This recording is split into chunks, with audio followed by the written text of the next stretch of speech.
Salut, c'est Romaric. Dans cette vidéo,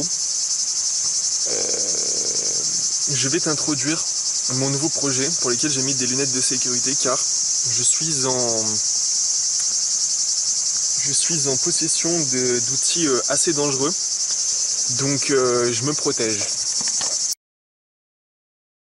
L'année dernière, j'ai acheté un terrain pour faire de la permaculture, mais c'était plus dur que prévu. Alors j'ai passé nombreux mois, on va dire, à réfléchir à comment outrepasser les limites que j'avais pu identifier l'année dernière. Et donc pour ça, eh bien il n'y a pas 36 choses à faire, il faut apprendre. Alors pour vivre, non, parce que j'ai quand même prévu de rentrer assez rapidement faut que je trouve un logement. Et un logement gratuit ou pas cher, parce que là j'ai une tente, mais bon c'est pas top. Derrière moi là, il y a une ancienne bergerie, mais c'est très creepy, faudrait que je te la montre. À l'intérieur il y a encore des meubles, des lits, on dirait que la personne qui s'est fait tuer à l'intérieur, qui est morte à l'intérieur, pardon, à l'âge de 35 ans avec un oreiller sur la tête, m'a-t-on dit, hein, je suis pas allé vérifier par moi-même. Donc j'ai un peu du mal à m'approprier ça. Il y a une autre maison abandonnée, mais c'est flippant, donc soit je me construis un truc mais ça me coûte de l'argent ou de l'énergie ou les deux, ou voilà, je vais trouver une chambre quelque part. Voilà, donc pour vivre ici, j'ai apporté des outils très basiques que je te présente. Il y a la serre-fouette qui permet de gratter d'un côté et d'enlever les herbes, de soulever un peu la terre. Il y a la scie à main qui est très pratique pour dégager quand il y a trop d'ombre ou que tu peux pas passer. Il y a un sécateur pour les petits trucs et bouturer ensuite. Il y a une serpe, ou plutôt une faucille pour couper l'herbe et mulcher au pied des plantes que j'ai pas encore semées, qui seront là l'année prochaine. Ah, tu vois, il y a des gens qui arrivent. Ah, les belles surprises. Bon, je finirai mes ustensiles plus tard. Alors voilà, pour continuer, les outils, j'en ai pas beaucoup. J'ai des petits gants aussi, parce qu'à force de me couper les doigts à la faucille, je me suis dit, bon, peut-être que c'est pas mal aussi, le temps que ça cicatrise, d'avoir des protections. Ensuite, alors j'ai forcément un petit canard jaune pour m'aider dans ma conduite. J'ai des petits pieds de tabac. J'ai une grosse hache que je viens d'acheter pour couper des pins en quantité importante, maintenant que j'ai plus de potager en dessous. J'ai 2 gros sacs de paillis de chanvre qui vont me servir à pailler des choses, notamment je pense à la lavande. Il y a beaucoup de lavande sur mon terrain et j'ai remarqué que dès que tu mulches un peu, même avec des pierres, que tu conserves l'humidité, ça booste à mort leur croissance ou du moins leur production de fleurs. Donc voilà, il faut maximiser les ressources que j'ai déjà sur le terrain au lieu de vouloir en implanter d'autres. Voilà. Ensuite j'ai un pull, 2 caleçons, 2 t-shirts, 2 paires de chaussettes, et une chaussette solitaire apparemment. Et puis surtout des livres, beaucoup de livres, du papier toilette, des livres et de quoi écrire. Et puis des graines. Des graines notamment principalement légumineuses, engrais verts, etc. Parce que le terrain, voilà, tu sais, il est pas top. Tiens, je te fais une petite vue, hein. Regarde, c'est ça les pantins, c'est du caillou quoi. C'est du caillou, comme ça là. Là j'ai commencé à pailler, mais un tout petit peu, ça se voit pas trop. Pailler avec de la paille et des cailloux. Donc voilà, je me sens pas du tout prêt, hein, mais pas du tout apte, pas du tout capable, mais confiant. En fait, quand t'as éliminé toutes les choses qui te plaisent pas, et qu'il reste plus rien, alors même les choix que t'aurais pas fait par flemme deviennent attrayants, parce que y a plus rien d'autre quoi.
ça c'est ce qui reste de mon abri de l'année dernière.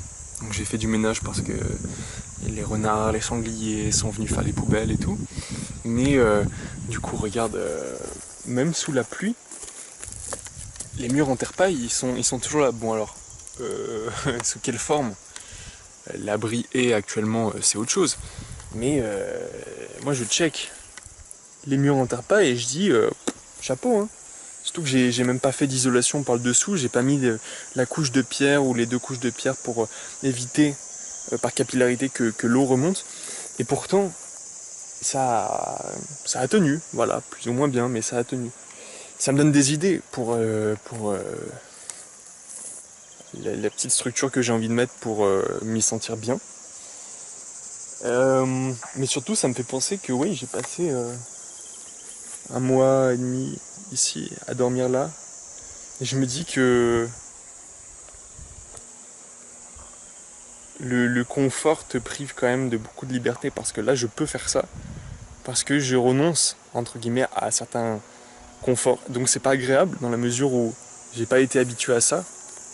Sachant ça, je me dis aussi que pour les prochaines générations, il faudrait les habituer bien plus tôt. Moi j'ai fait des colonies dans la nature. Mais j'ai jamais vraiment vécu, tu vois.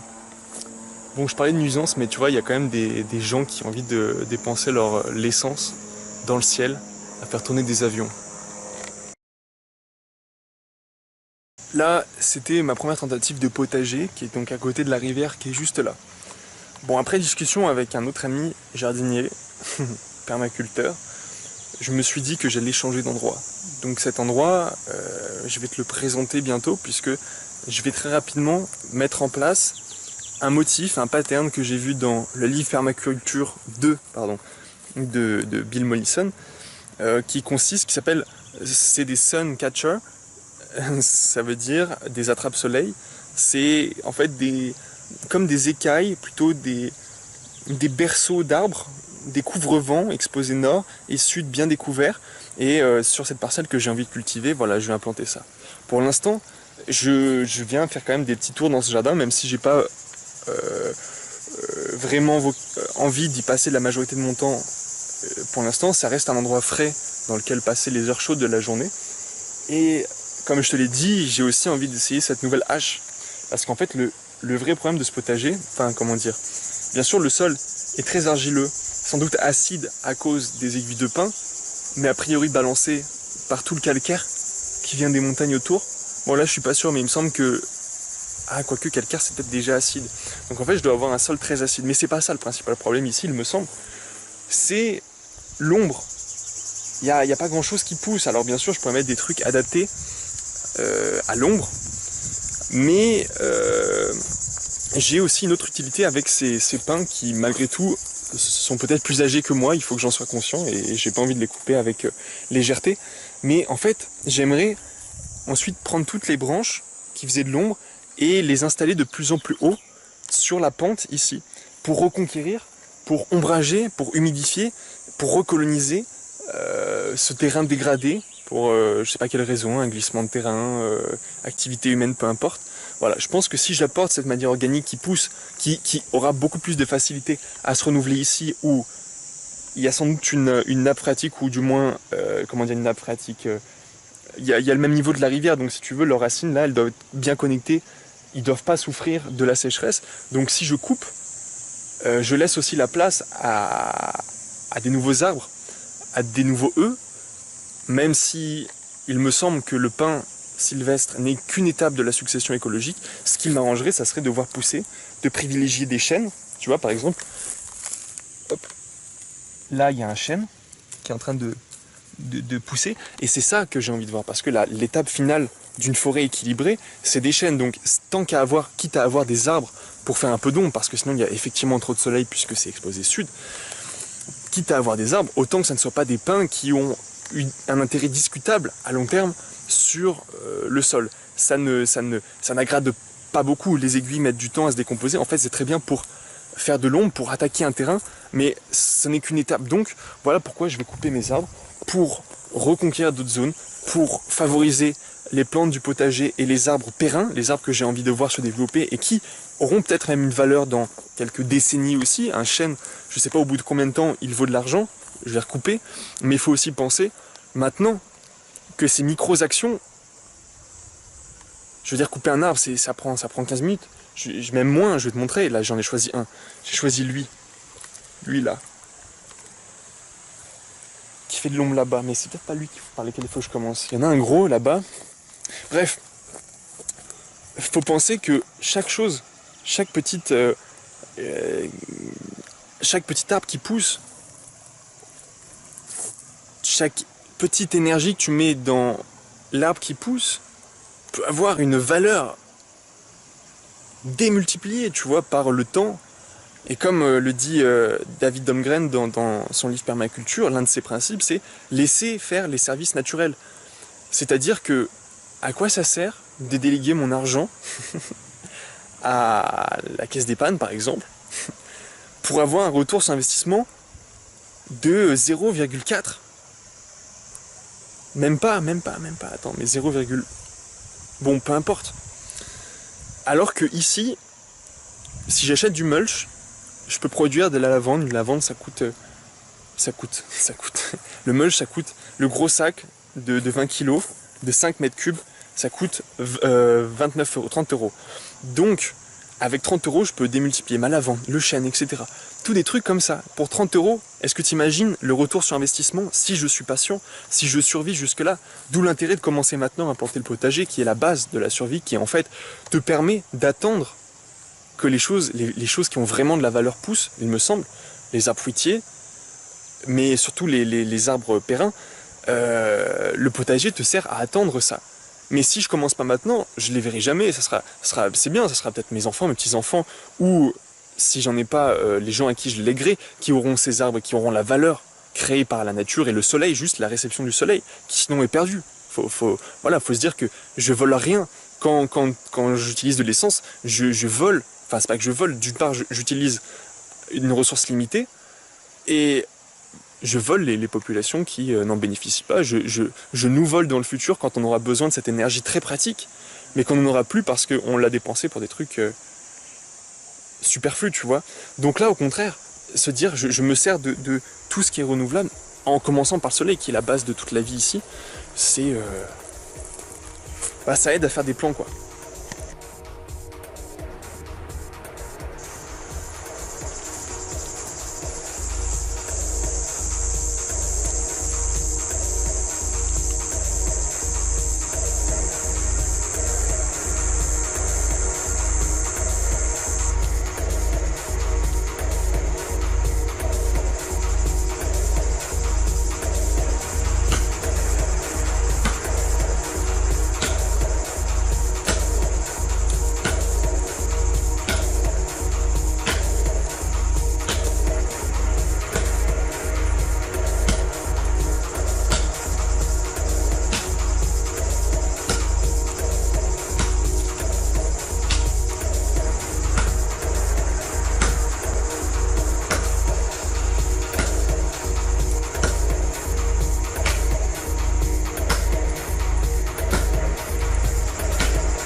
Tu vois, 5 minutes. Bon après faut le dépecer hein. Ouais cette nouvelle hache, eh ben, elle est lourde hein. Mais alors qu'est-ce qu'elle met comme patate. Ouh. Bon, là c'est l'heure d'aller faire la SS là. 5 minutes de high intensity training, ça suffit hein. Ah j'ai fait ma journée.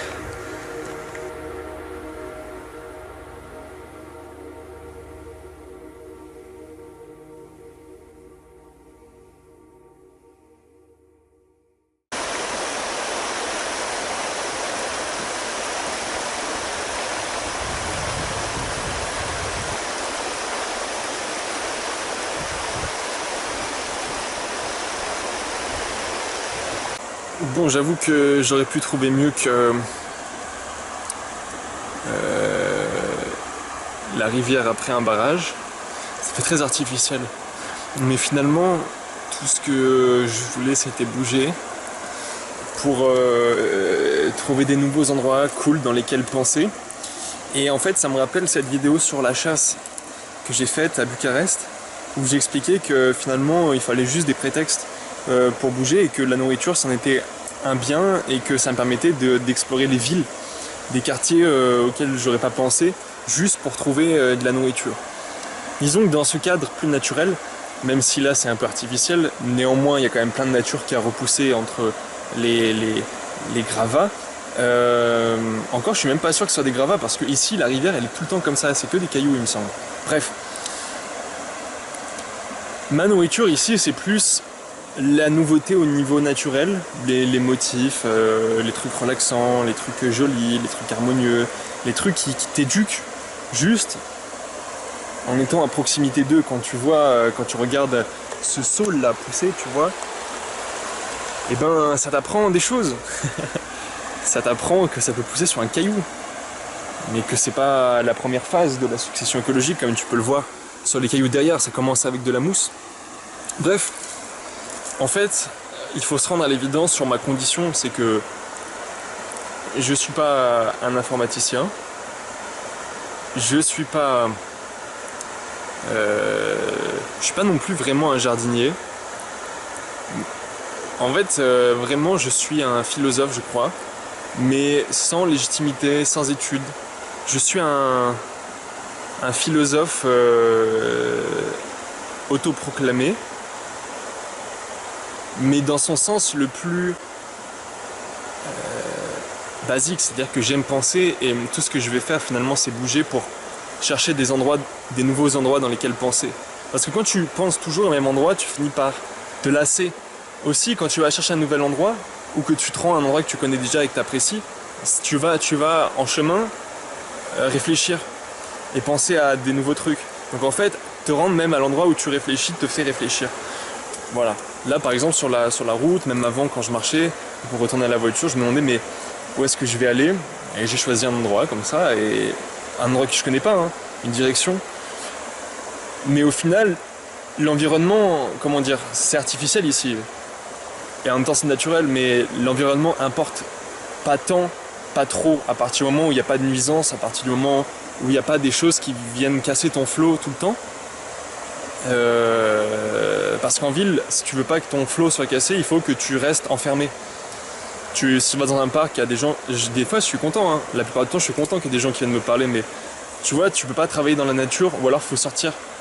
Ici j'ai l'impression que ça va être bien plus simple et bien plus bénéfique que de rester à l'ombre de mon petit appartement au nord. Donc voilà, finalement j'ai trouvé cet endroit pour continuer ma réflexion.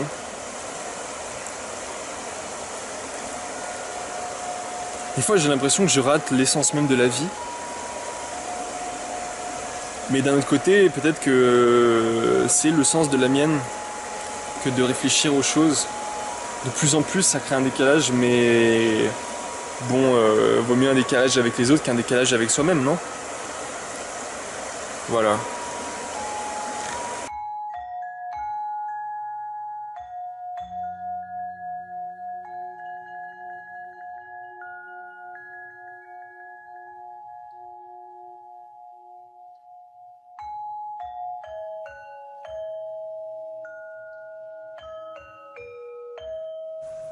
Vraiment, ça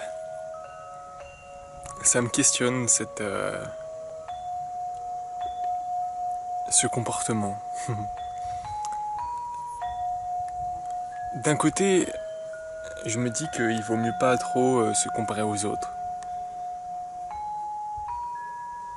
Mais d'un autre côté, si tout le monde fait quelque chose et que je suis un des rares à pas le faire, j'entends m'amuser.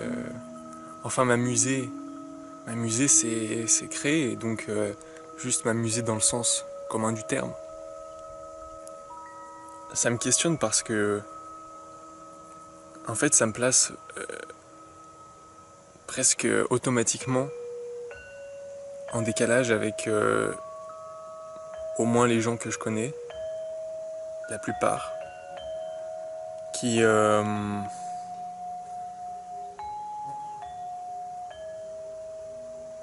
ont un autre mode de vie.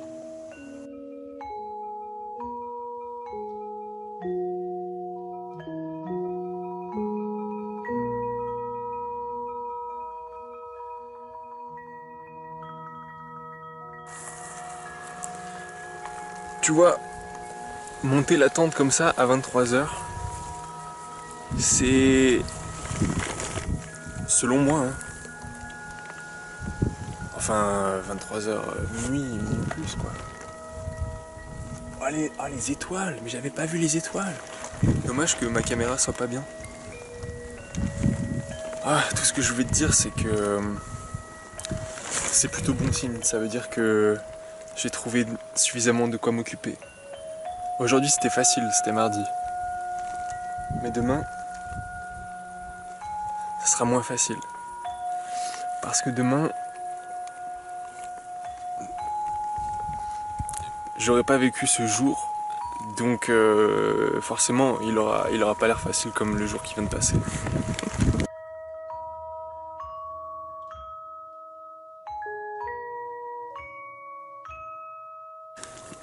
C'est quand même assez étrange comme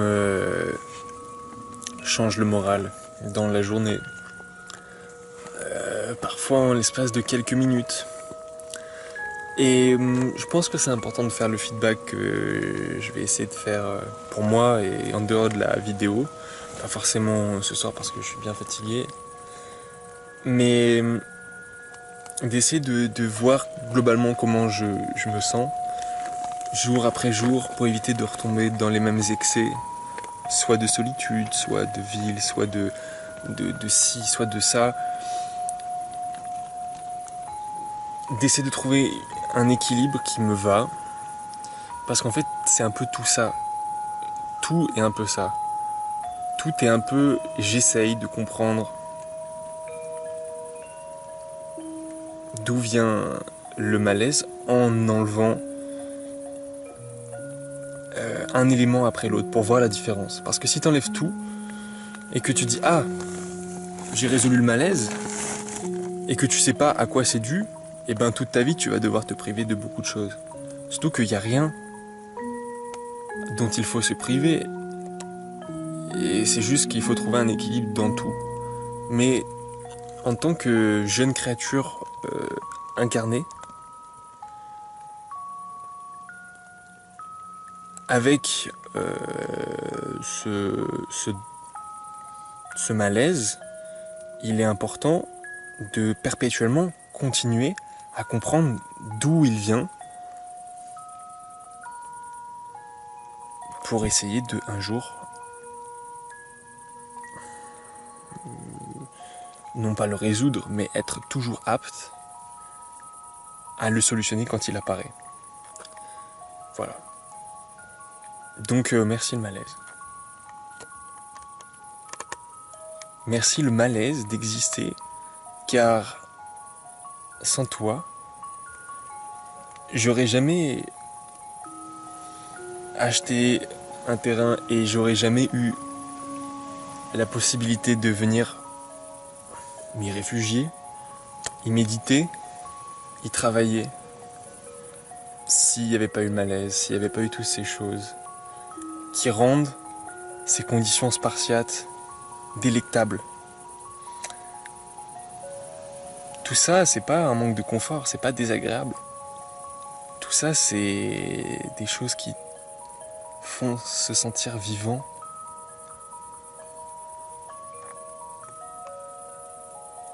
Et qui font oublier le malaise, mais surtout qui font se sentir vivant, qui font se sentir exister, qui font se sentir s'adapter. Voilà, une bonne adaptation.